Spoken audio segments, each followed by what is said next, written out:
Ugh. Damn it. I thought I had this thing set for the Bahamas.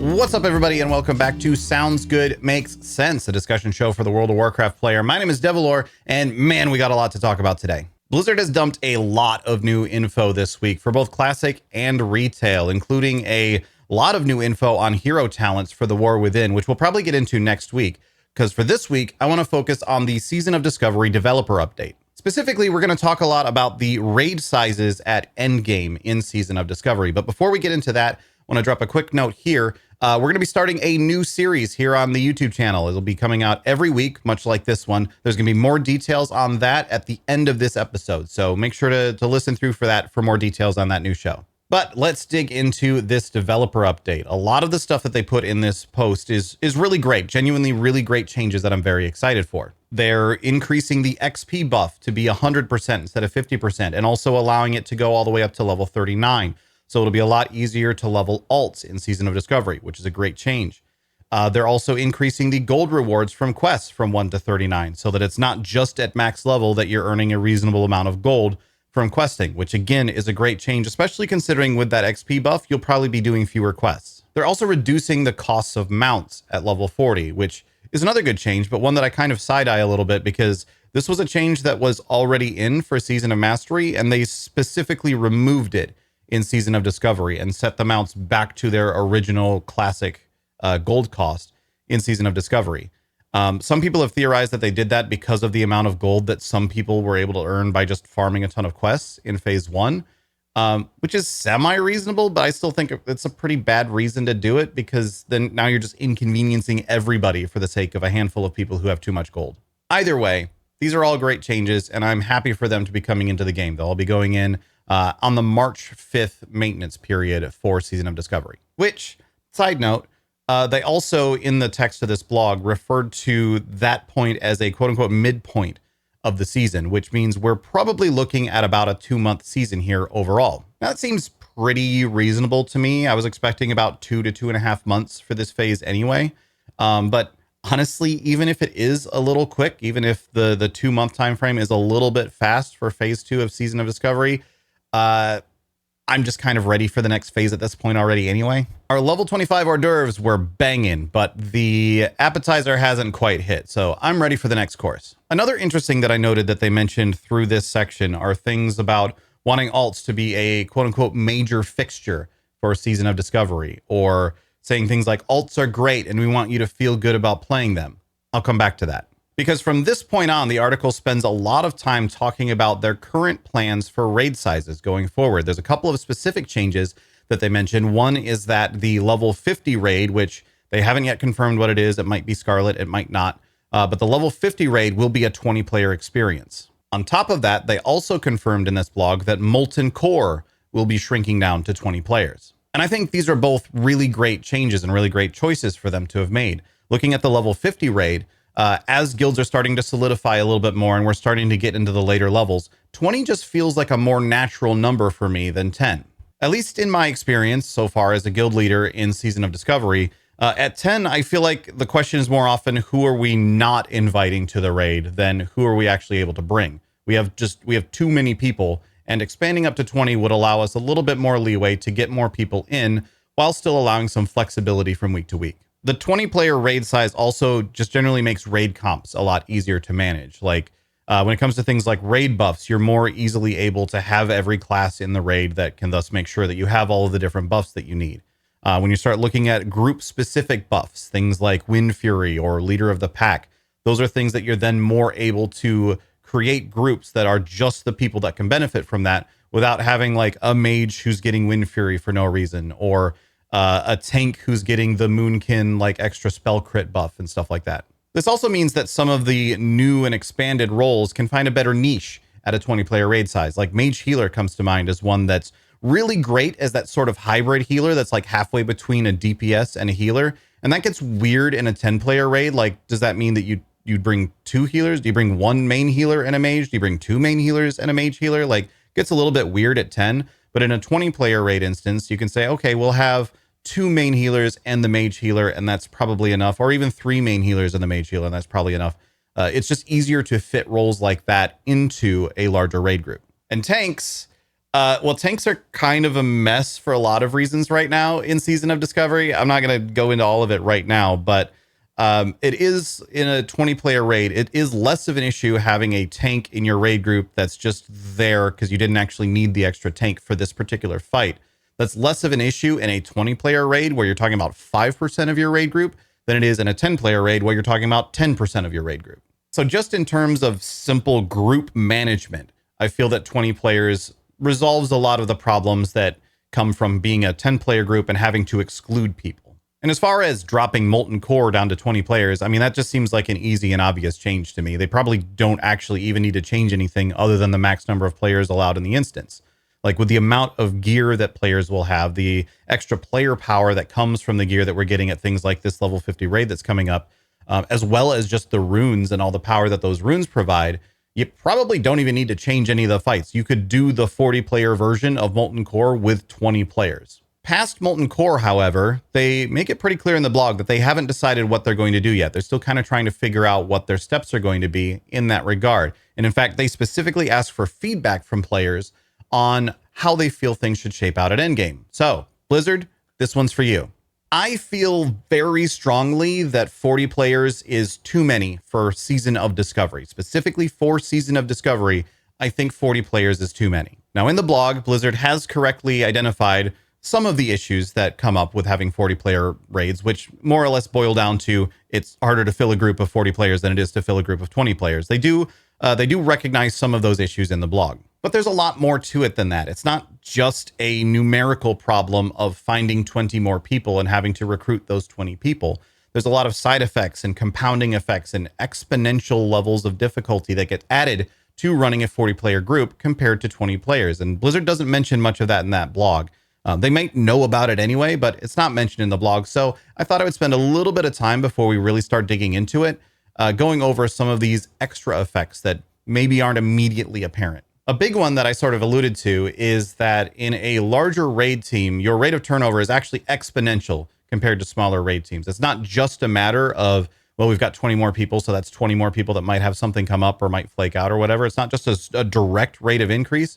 It is an exponential one. The larger your raid group is, the higher the rate of people that are likely to be missing on a given week gets. And there's several reasons why this is the case. A couple of the biggest ones are that the larger the raid team is, the less an individual player feels a connection to the other individuals in that raid. So like in a 10-player group, you feel more bad about letting people down because you want to go play, I don't know, whatever the newest game that came out is or whatever. But in a 40-player raid, you're like, they'll be fine. And there's also the pretty straightforward fact that turnover itself can create more turnover. The more people you have in your raid, the more turnover will just generally naturally occur in an additive sense. Which then means that other people see that turnover happening and then either decide, oh, I like that person, I also want to leave. Or they will say, well, if that person's ditching, then I'm going to ditch too. And just in the back of their mind plants that seed of like, yeah, you know what, maybe it is time that I just stop raiding entirely. As you have a larger group that naturally has more turnover directly, that will result in more people seeing that turnover and thus deciding to leave themselves. And I know that gets a bit mathy and that might be a little bit difficult to follow. And I definitely got a little bit rambly there for a second. So just thinking back over my tenure in WoW, I've been raiding in WoW since the original release a billion years ago.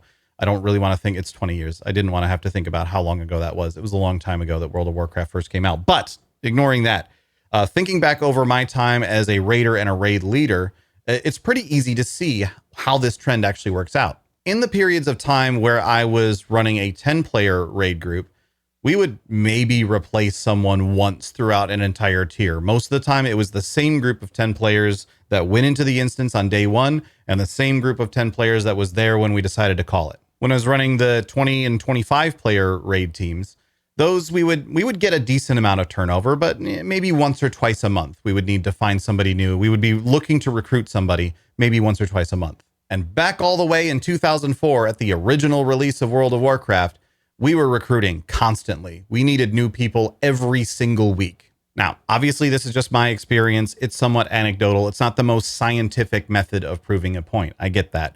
Maybe it's just me that's had this experience, but I don't think it is. And at least looking over my own history and my time with the game, it's pretty clear to me that the larger your raid group gets, the more likely it is that an individual person in that raid group drops out. Another one that they don't mention in the blog, and I know this is kind of an unpopular opinion that a lot of people in the classic community want to pretend isn't the case, but it's 2024. You still have to plan around how people and how gamers act in 2024. We can't just teleport back to 2004 and live in that environment again. 20 years ago, in the original release of World of Warcraft, an MMO player might have been perfectly fine to sit in a group for an hour and a half, while you desperately tried to find a fifth warrior to fill out your group. And that's just not the case anymore. We can see that in SoD. We've seen this in Era as well. This is not a SoD unique problem. We saw this in Classic Era when that came out in 2019, 5 years ago. There I go, feeling old again. We're seeing it today. People do not have the patience that they used to for MMOs back in 2004. Like, today's classic audience is all about how fast do you clear the dungeon and did you get any sick parses along the way? The question of whether or not you're going to clear it doesn't even enter into anyone's mind. It's not like, oh man, are we going to be able to complete this run like it was back in 2004? It's how fast are we going to get this done? And is your group more worth going to than the other groups that might be available to me? And it also means that a lot of that, epic feel of a 40 player raid from back in the day is pretty much gone already anyways. Like, let's be real. It doesn't feel like zoning into, and even in Classic Era, zoning into Molten Core or Blackwing Lair or whatever. It doesn't feel like a gang of adventurers, banding together to take on some insurmountable task like it was back then. No, nowadays it feels like you're the Harlem Globetrotters repeatedly dunking on a 3-foot tall preschooler. And the last point that I want to make before we move into what Blizzard does cover in the blog is that it's genuinely just significantly harder to have alt runs when there are 40 player raid instances going on. It's the sort of thing where, like right now in Season of Discovery, a lot of alts are able to go through dungeons because someone else's main didn't get invited to the first group. That's going to be significantly more difficult to accomplish in a case where every raid is 40 players and desperately trying to find, another 5-10 people to be able to fill it out. And that's one that I mentioned just because Blizzard spent so much time at the start of this blog talking about how important alts are and how they want alt friendliness to be an important thing for Season of Discovery. I just thought it was important to note that if we move to 40 player raids, alts aren't really going to get invites to those because the mains are the ones that are going to need to fill those slots. But okay, let's dig into what Blizzard did talk about in the blog.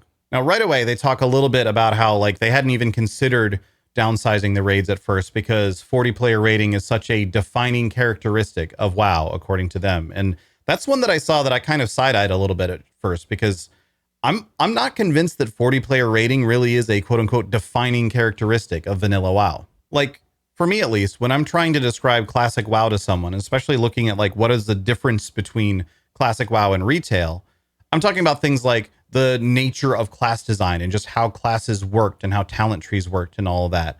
I'm talking about things like the questing and leveling experience. I'm talking about things like the nature of the way communities come together in a single server environment instead of having everything be cross-realm. And as I'm describing classic WoW to this person, there's a real possibility that I don't mention Endgame at all.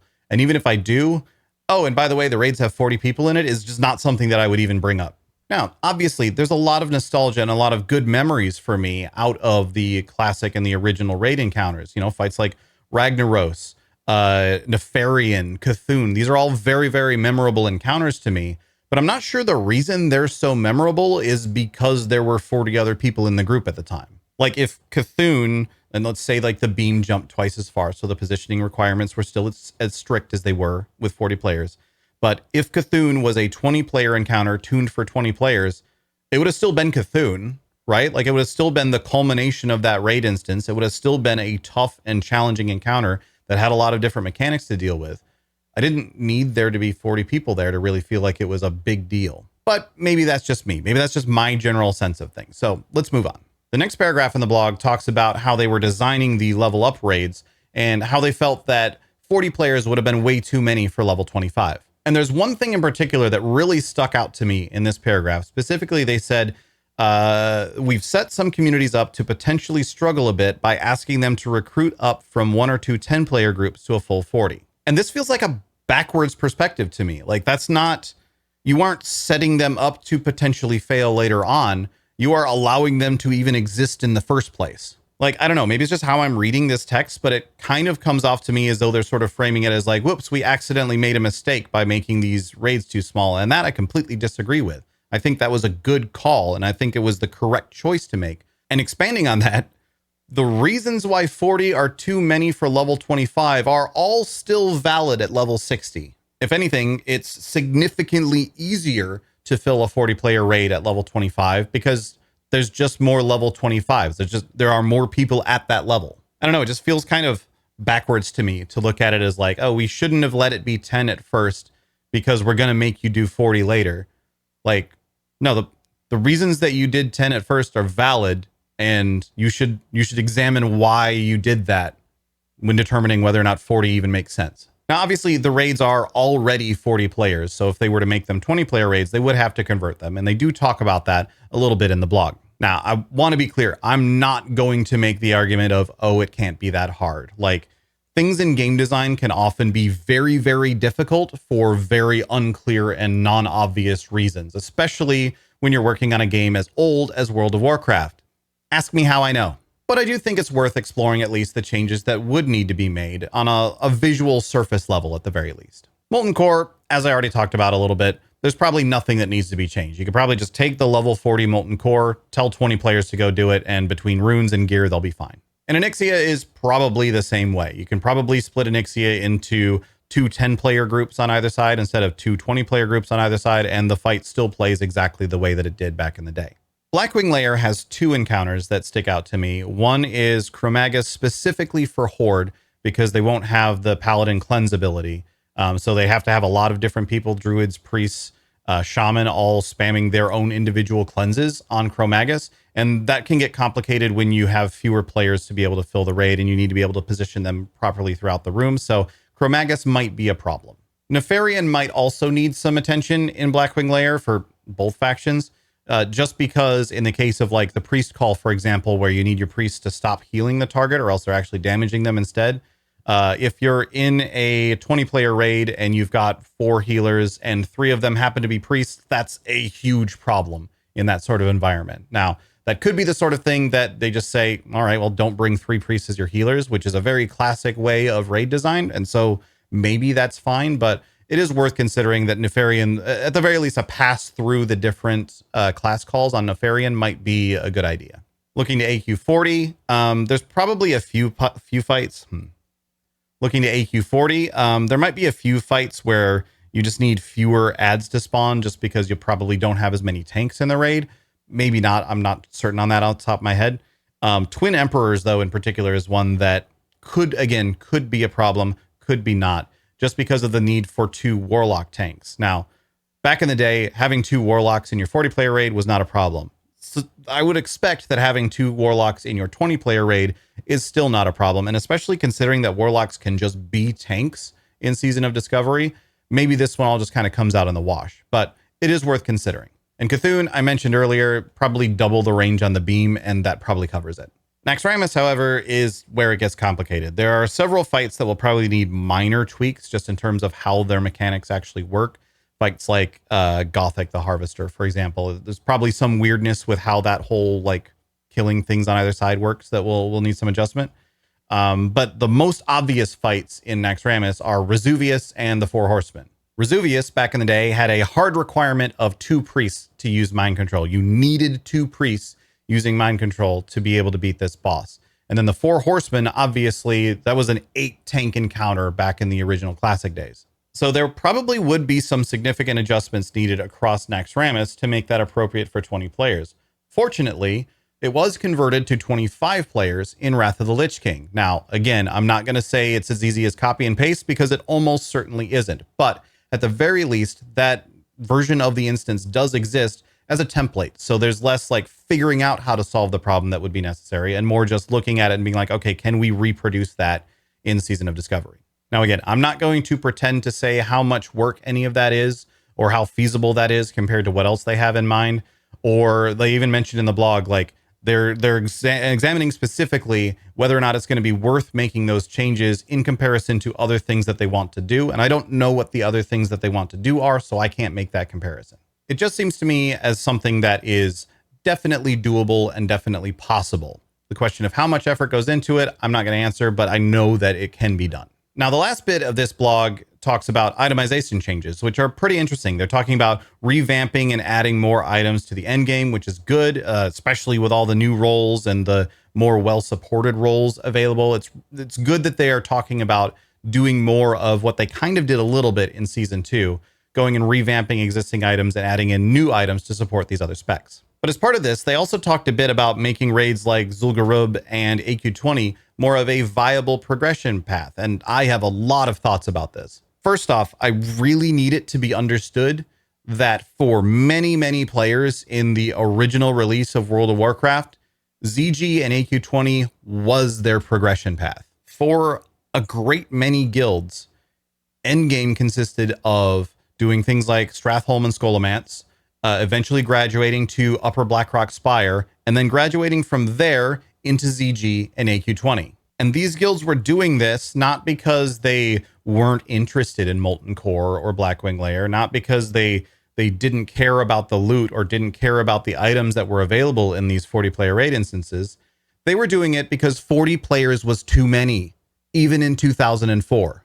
But that's not the thing that really sets off the warning bells for me in this paragraph. There's a second thing that they said, and I'm just going to go ahead and read this out because I find this very concerning. They said, we also always wanted to make sure that any 40-player raids that exist remain approachable, i.e. able to be completed in pickup groups, and that they maintain that soda and pretzels feel of 2019 classic raiding, where you could bring almost any group composition or experience level and have success. Now, quick aside, the soda and pretzels thing, when I was reading through this on stream, like no one had any idea what they were talking about with soda and pretzels. I think what they're doing here is they want to say Mountain Dew and Doritos, but can't legally say Mountain Dew and Doritos in something that is effectively considered advertising for Season of Discovery. But to the core of the point, this is pretty explicitly stating that if AQ40 and Naxx remain 40-player raid instances, they want them to be completable in a pickup group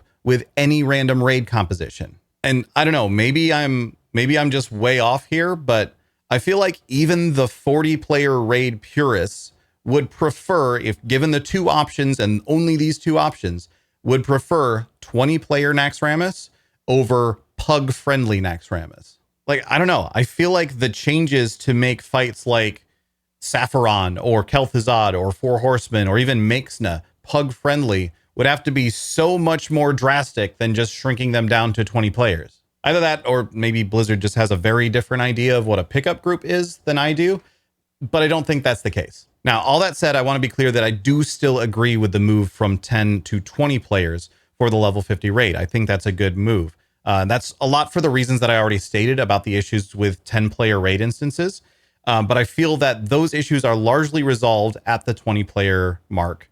Without getting too deep into the problems that come with 40-player raid instances. 20 players is that good middle ground kind of sweet spot for me. And just because I know someone's going to say it and be like, oh, if you don't want 40-player raiding, you can just go play retail. That's not an argument. That's not a valid argument at all. Like, Dragonflight is just a completely different game. If I want to go raid in Dragonflight, when I want to go raid in Dragonflight again, I'll go raid in Dragonflight. It's different content. It's basically a completely different game. You might as well be telling me to go play League of Legends for all that it matters.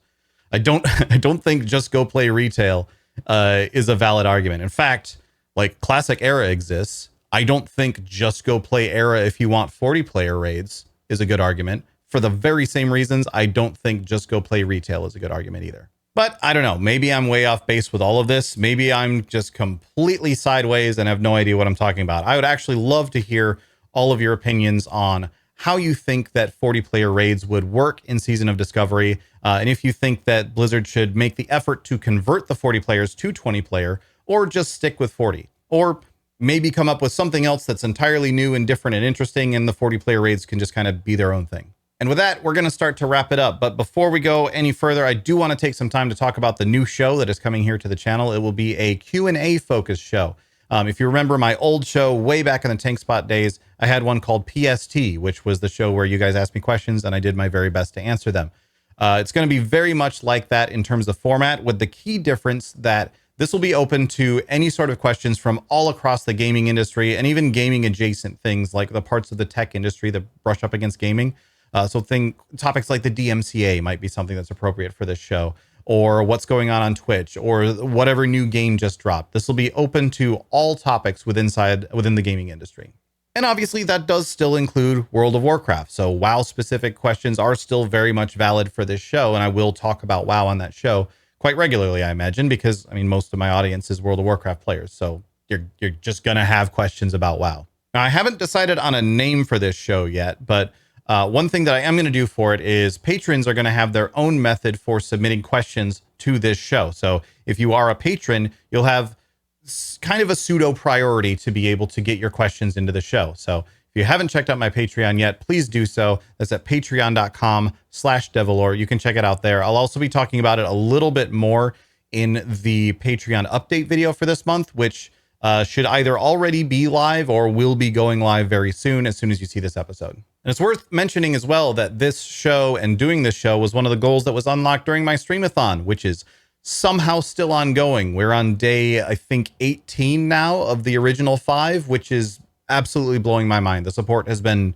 unbelievable. So thank you everyone who's been tuning into that. It is still ongoing for at least a couple more days, both on my Twitch channel, twitch.tv/Devilor, and right here on YouTube, youtube.com/Devilor.